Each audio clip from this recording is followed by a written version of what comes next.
Welcome to Car Con Carne, presented by Alex Ross Art. Alex Ross, iconic, legendary creator of comics and graphic novels. You've seen his work in comics. You've seen his work out in the general pop culture universe. And here is Alex Ross to talk about his YouTube page. Hi, this is Alex Ross. I appreciate you guys supporting our YouTube, and we create new content every week. I hope you will continue to support us, and please subscribe. Car Con Carne is also sponsored by 90 Days in the 90s. What is it? It's a book. It's a book written by Andy Fry. It's a trip back in time to a period that if you lived in Chicago, you probably remember with some fondness, the 1990s. Darby is the main character of this book, and she owns a record store in town, and she discovers a way back in time to Chicago in the 90s. She takes the gray line backward, and there she is right in the middle of it all. Again, the question is, does she stay in the 90s or does she come back to the present day? What would you do? 90 Days in the 90s. Get it at 90daysinthe90s.com or just on Amazon. Car Con Carne is also sponsored by my friends at Easy Automation, easy-automation.net. Are you a homeowner? Are you ready for a truly smart home, smart office, smart play space? Doesn't the idea of minimizing your energy usage while maximizing your comfort sound pretty darn good? Easy Automation is going to help you find a customized solution that's right for you. They have more than 30 years of collective experience in the industry, and they're going to tailor a service package that makes sense for your lifestyle and your needs. Doesn't hurt to get a quote. In fact, you should. Go to easy-automation.net or call 630-730-3728. Easy-automation.net, 630-730-3728. Okay. Here we go. Okay, so my guest for this episode, I'm joined once again by the incredibly talented Liv Warfield. She's a powerful solo artist. Perhaps you know her from her time as part of New Power Generation. You were in that from 2009 until Prince passed? Yes.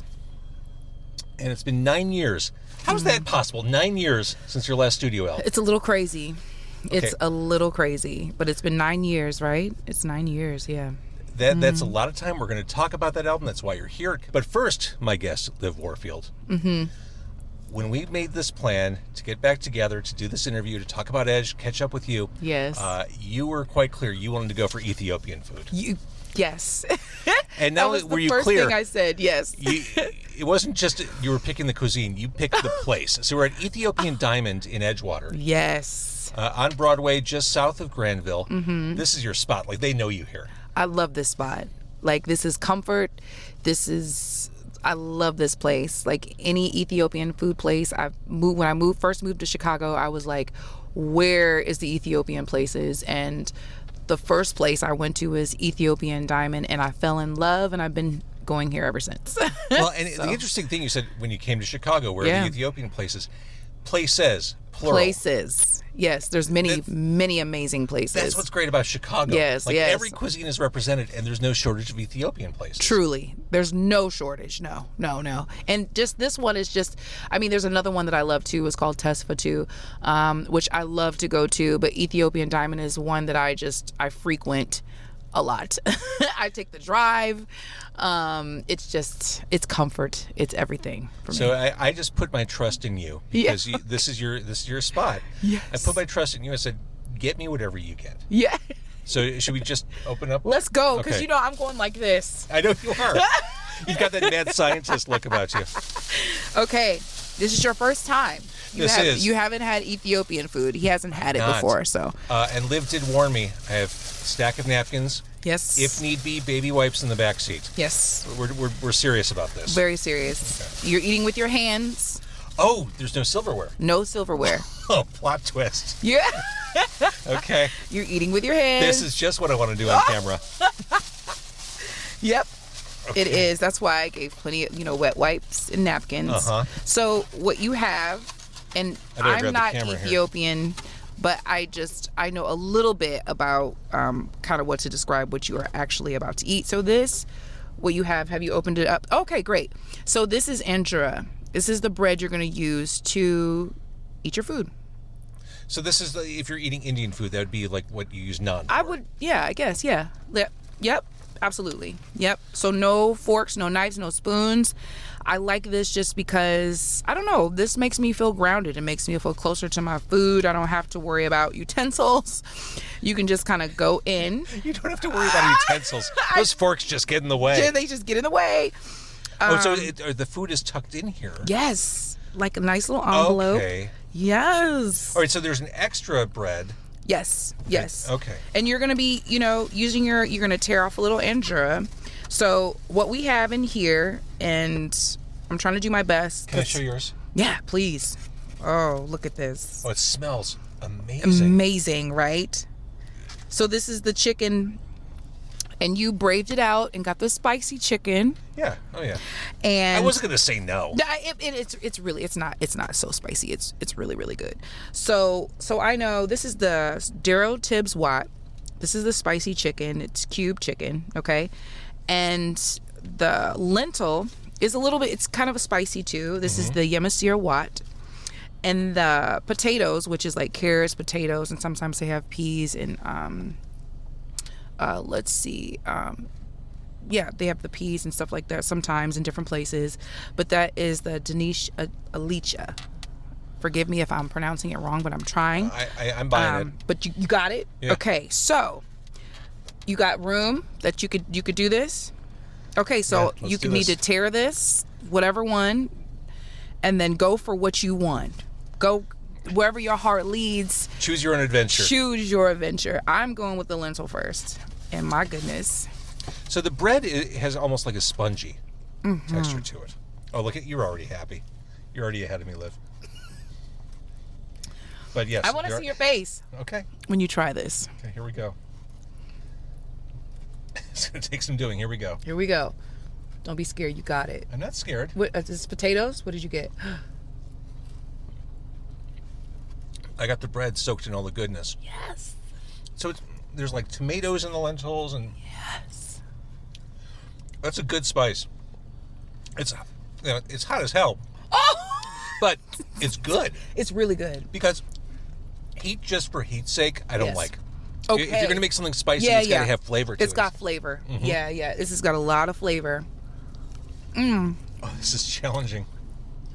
All right, all bets are off, right? We're eating with our hands. We're eating with our hands. This is where home is. This is where comfort is. For me, yeah, this is like the basics. Come on. We don't need the forks and knives right now. Like, I can't even imagine all the herbs and spices that are in here. There's Listen, it's a lot. each bite like has 3 stages to it. Yeah, It's like flavor I discovery. like that. Mm-hmm. This is really good. It does feel weird to not just dig in with like a fork or a spoon. I know. Okay. Mm-hmm. That's my biggest hurdle here. Is it really? It feels weird. I mean, should have a little more control with your hands. You can just, go in there. I was first introduced to Ethiopian food when I went to Portland State University. It just changed my life. I felt so connected. I was like, what is this? Like the lentil, like the flavor. It's the flavor for me. I don't know. I just feel like my soul is connected. There are big flavors in this. Big. So, going to school, were you a musician at that point, or was it something you were kind of like keeping on the back burner, or did that evolve after college? It evolved while I was in school because I was running track, and it evolved while I was there. Like, I wasn't doing it at home, but when I went to Portland, and a friend of mine who was also a teammate of mine was like, if you haven't heard my story before, he took me to the karaoke bars, and it was a wrap after that. I went there and I just kind of discovered who I was, because I kind of had it hidden. I knew I could sing. I just didn't know how to put myself out there. So karaoke was a way for me to do that. Makes sense. Yeah, there's no roadmap There's never for a how to roadmap. find and develop your voice. There's never a roadmap. For me, I'm just glad that I found it, and I found it in time. Meaning, I really, really listened to the calling for me. It was something I couldn't really deny, I mean, I really couldn't deny it for myself. I really wanted to do it, and I did whatever it took. I even call myself trying to do American Idol. Can you believe it? I can believe it. Okay. I sat outside the Houston Astrodome for 3 nights. One of hundreds of hopefuls, thousands of hopefuls. Thinking that something was going to happen, and that just wasn't my trajectory because it was something else that I needed to do. Isn't that funny? Things just kind of work out. Hard to see that stuff in the moment. Absolutely. I don't know what the hell I was doing, but I knew I was writing. I wanted to produce. I wanted to find musicians. My heart was there, and I stuck with it. You know, I found it. I found what I love. Well, and you didn't get American Idol, but we saw you in Good Morning America this year. Oh yes. Mm-hmm. How cool is that? That was pretty amazing, I must say. That was great. Like, that was great. Really great. I mean, that's an audience that's like a cross-section of all of America. Mm-hmm.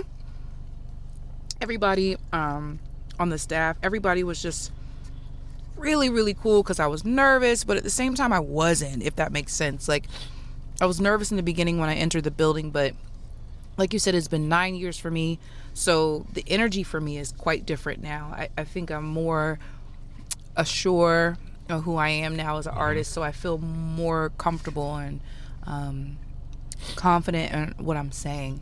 You know, not that I wasn't before, but it's different. You know, time brings clearly about a change, so I'm excited right now. So the album Edge, this is who you are in 2023.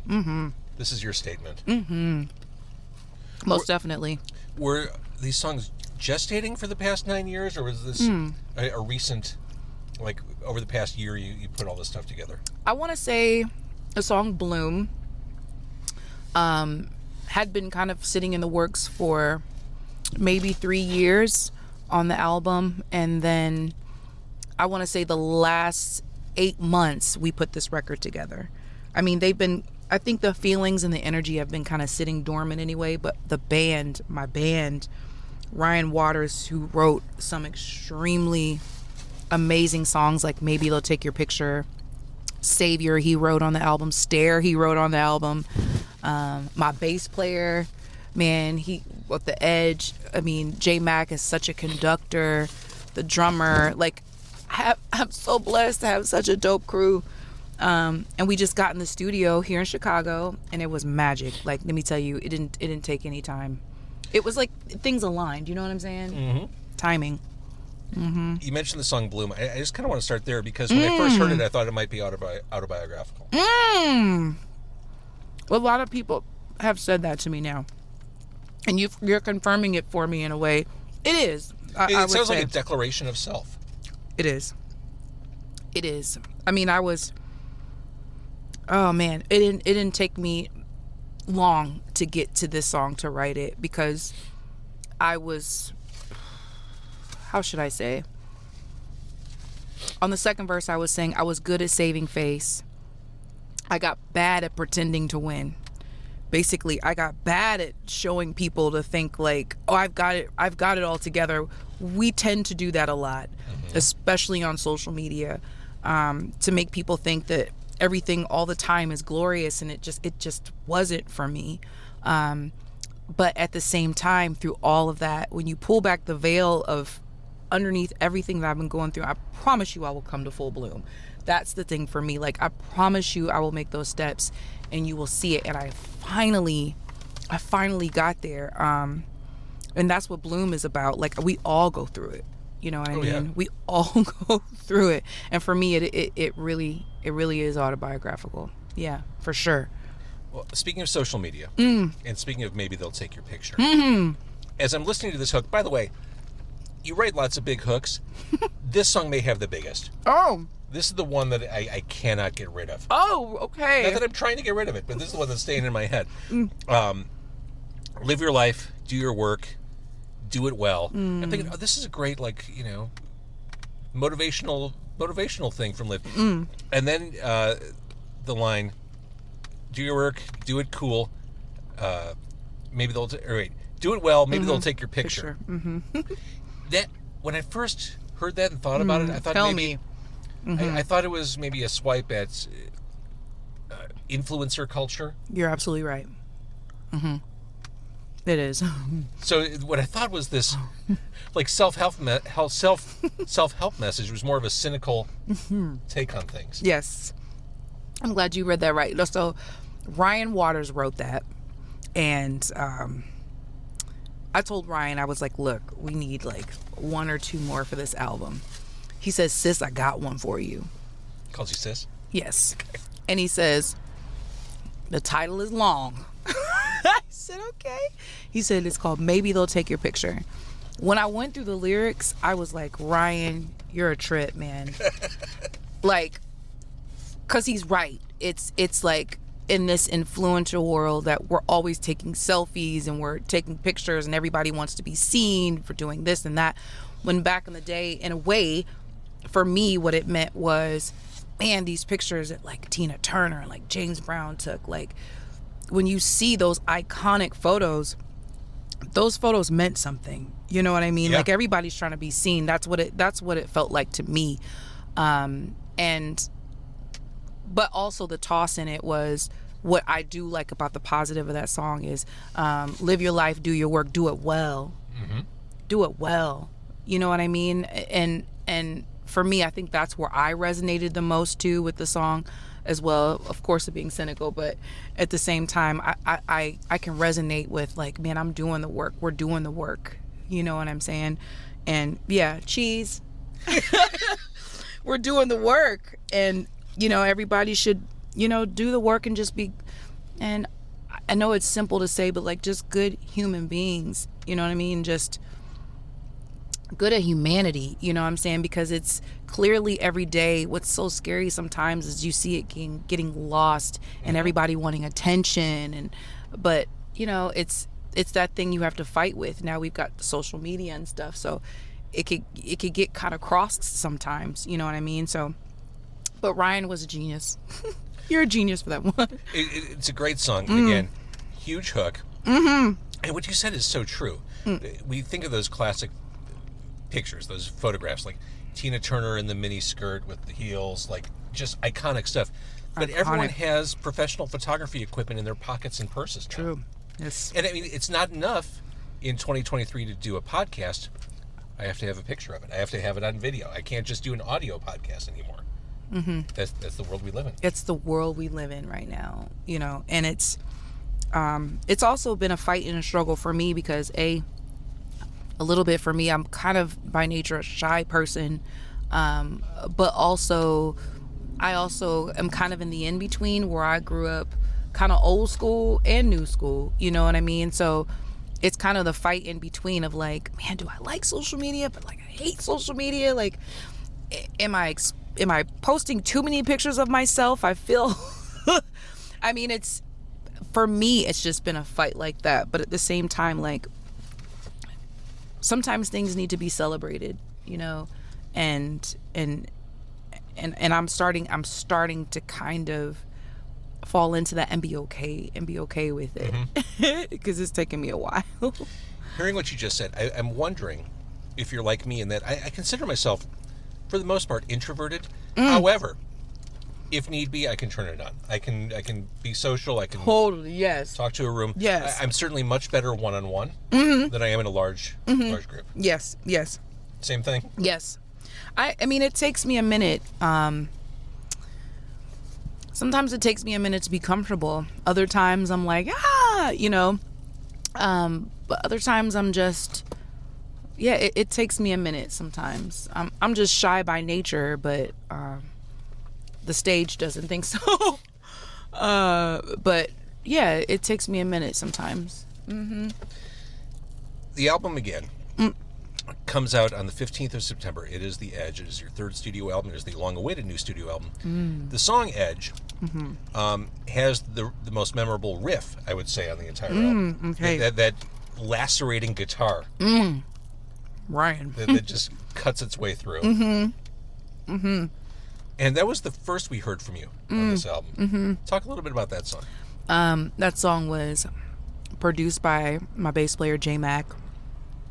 That man is extraordinary.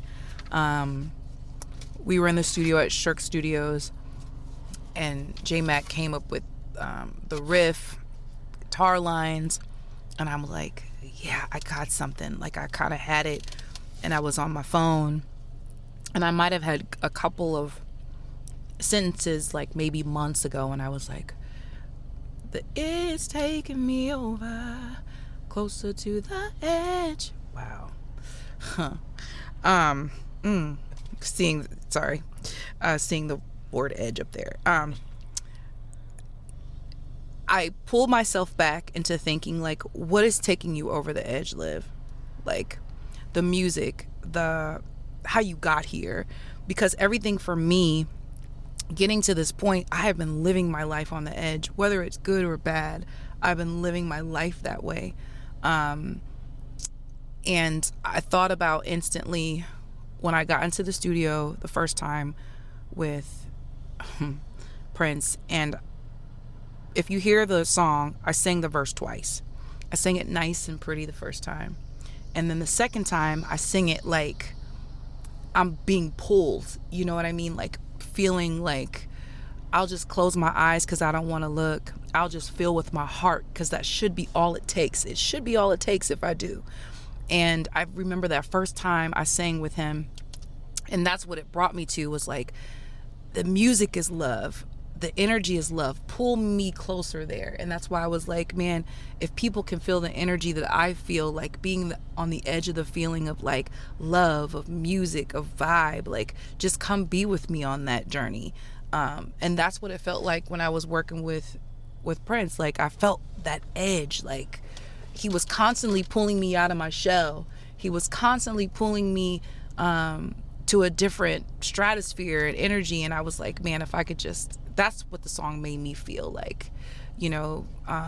So it was a melting pot of all of those things that I put into that song. So I love it. I love the guitar riff. I love how powerful it sounds. Yeah, and it's a perfect introduction to what I'm doing right now musically, I think. You know, there's also this moment in the song when you sing "Open to the Sea of Everything, It's Always Calling Me." It's this very unexpected theatrical turn musically to the song. It went in a direction I couldn't have anticipated. But I mean, that combined with the overall sound of the song, the guitar, the funk vibes, you've never really limited yourself to a genre. I mean, a vibe's a vibe. Oh, bless. Thank you. A vibe is a vibe. That I have to attribute and thank you to J Mac, because J Mac took that twist and turn. Like we were in the studio, he was like, no, let's have that vibe. Like, can you imagine Stevie on this? I was like, yes.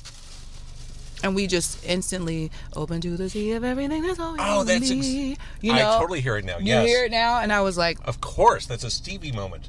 I was like, yeah, like, okay, like, and then open to the sea of everything is, most purple people understand that, you know, Prince had a song called Sea of Everything. And so that was my kind of ode and thank you for opening my heart and my space to the sea of like trying, being, like going for it. You know what I mean? Like I'm so ready to explore more of this new portal I feel like I've opened within myself. Like I'm so happy. I probably have never felt like this in a long time. That's amazing. And we'll talk about Prince, obviously, but... No, sure. As you were talking about Prince kind of coaxing things out of you, and the man was a genius, wasn't he? 100%. Hands down. I mean, truly one of a kind. And I'm saying that to you like I know him. But, I mean, just from everything I know about him. It was obvious. The man is music, you know, and I'm just... he is a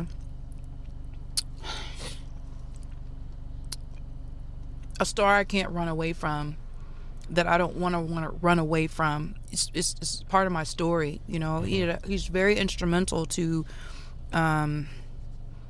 helping, just really just encouraging me, you know what I mean? And it's something I don't ever want to run from. He's just encouraged me a lot, and it's just like I really thank him for that, because it's a lot of the lessons that he taught me along the way that I'm like, I didn't get necessarily 6 years ago when he was talking about some things to me. Now I get it. now I fully understand it, and I thank him for that, and I can't help but to show him gratitude for like finally like, okay, I see what you were saying. Like, okay, I get it now.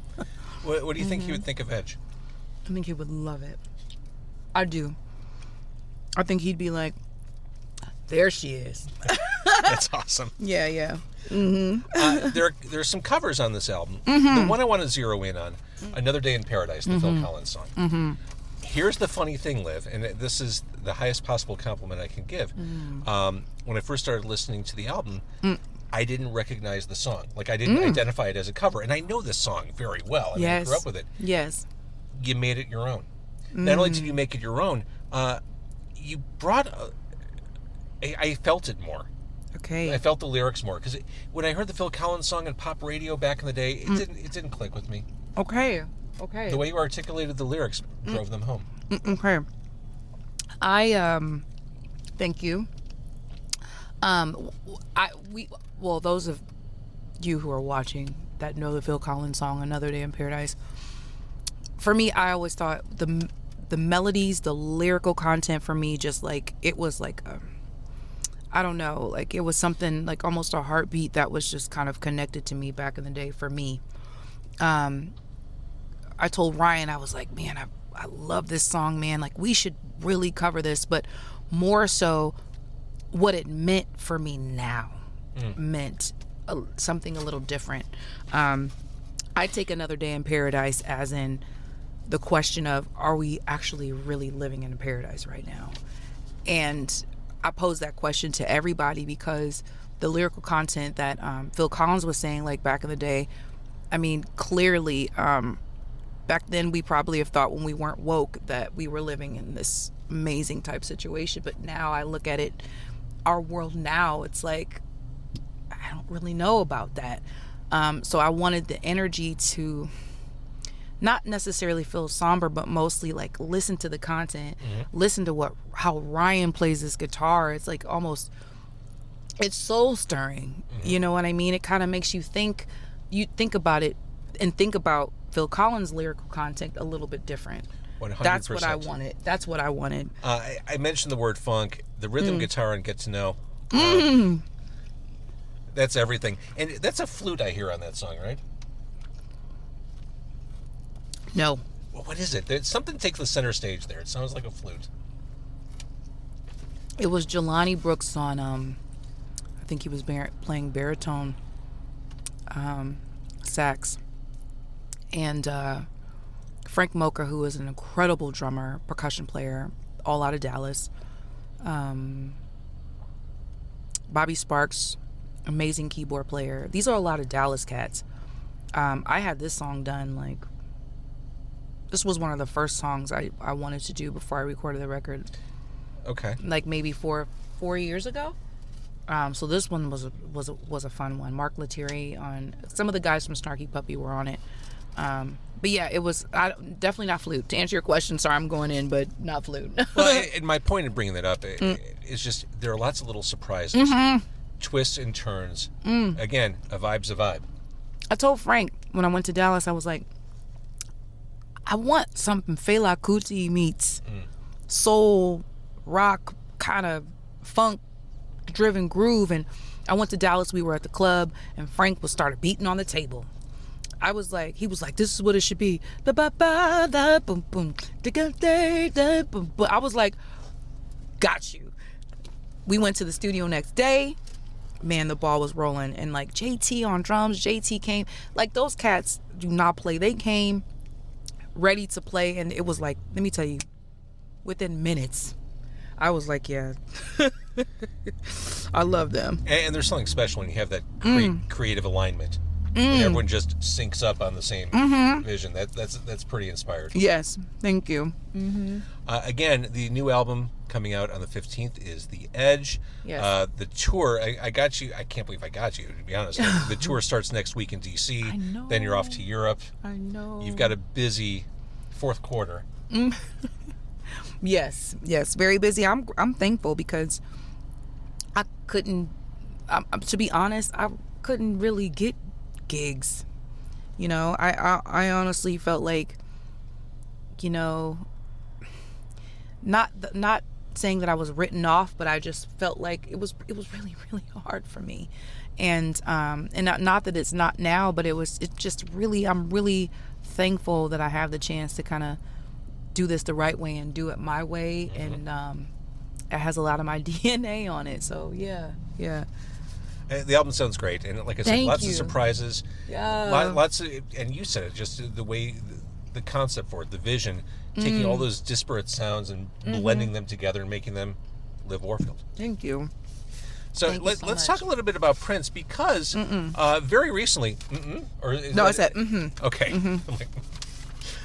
Very recently, I saw the Prince Experience, the live stream, which was in Germany. You were in Germany for that? I was. You came out and led on 1999.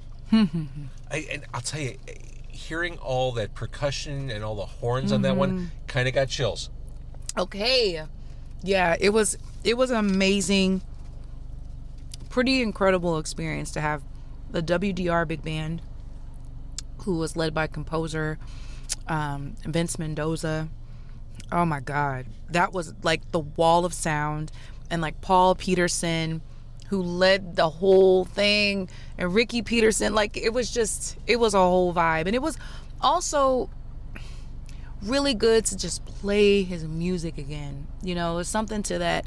I told somebody, I was like, it's just like a nice cleanse. It's a cleanse to be able to be like, it's the joy in it, it's the funk in it, it's the, you know, it's just that kind of energy to kind of, you know, to be around. Like Kirk and everybody, like it was dope. Mike Scott, everybody. Well, and you also sang on "Nothing Compares to You," which is a song that, you know, has been melancholy since Prince's passing, but now with Sinead's passing on top of that, I think it's an especially emotional song. It is a super. I'm just really grateful to actually have the chance to actually sing it, you know what I mean? I've never sang it in a way, I just never had that opportunity. I'm just thankful. Paul was like, you want to share a verse? I was like, yes, no problem. So I'm just honestly grateful for the chance of that. I really am. You know? I hope it's okay to say you sang the shit out of that. Oh, really? Okay. Bless. Oh my God, thank you. This one, and you can still watch. This is still viewable online. Yeah, on YouTube. yeah. Oh, blessings. Thank you. Pop Life. If I were Liv Warfield, that would be a fun song to sing. I love Pop Life. It's such a well-constructed song. Pop Life. Yeah, honey. That thing was going. Like I finally got into it the second day. But Pop Life, that one, that just has got a. I love that. I've always loved that song. Do oh my you? God. Oh my gosh. Yeah, it's so good.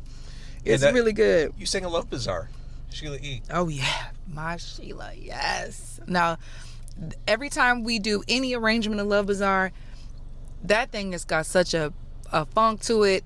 It's like you can't help but to move. If you ain't moving, something's wrong.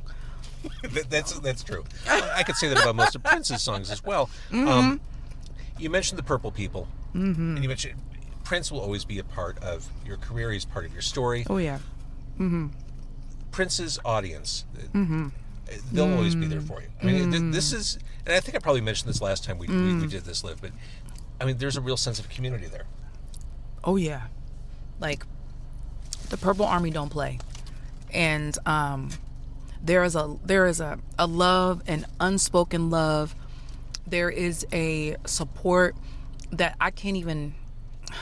It's hard to even put into words, because any city that I'm at, anywhere that I'm at, I can guarantee you there is somebody there that they're part of the Purple Army. They're a part of the energy. They're a part of the love. It's just that. And the beautiful part about Prince bringing all of us together, it's just that tribe, you know, and I can't thank them enough, because they always come to my shows and support my shows. And it's just like an extension from him that can't ever be broken. You know, when you know, when the Purple People in the house, when Purple Army, Purple Crew arrives, honey, you know, they are in the building, and I love it.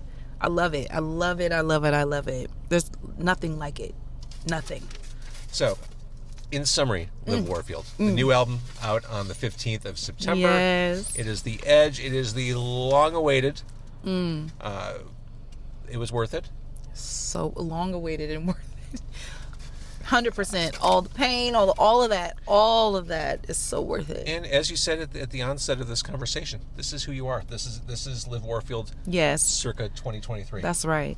Yes. Very much. Very much. Videos are out there for Edge. Are you doing more videos? Oh yeah. There's let's see, maybe they'll take your picture. There's a lyric video for that.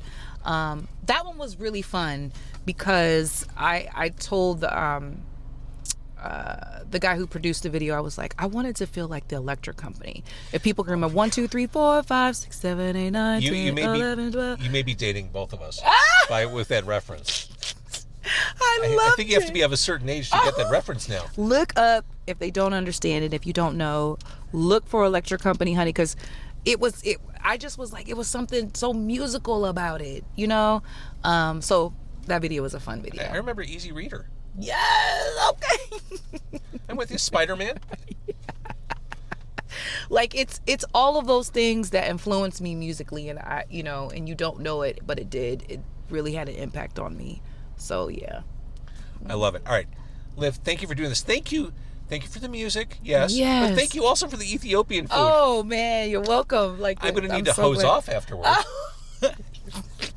We're them wet wipes because I'm over here like. Yeah, I'll bust them out next. No, I love talking to you and I love the music. Thank you. Keep doing what you do. Thank you. You are authentically you, and that's all an artist can ever hope to be. Bless. Thank you so much. Thank you.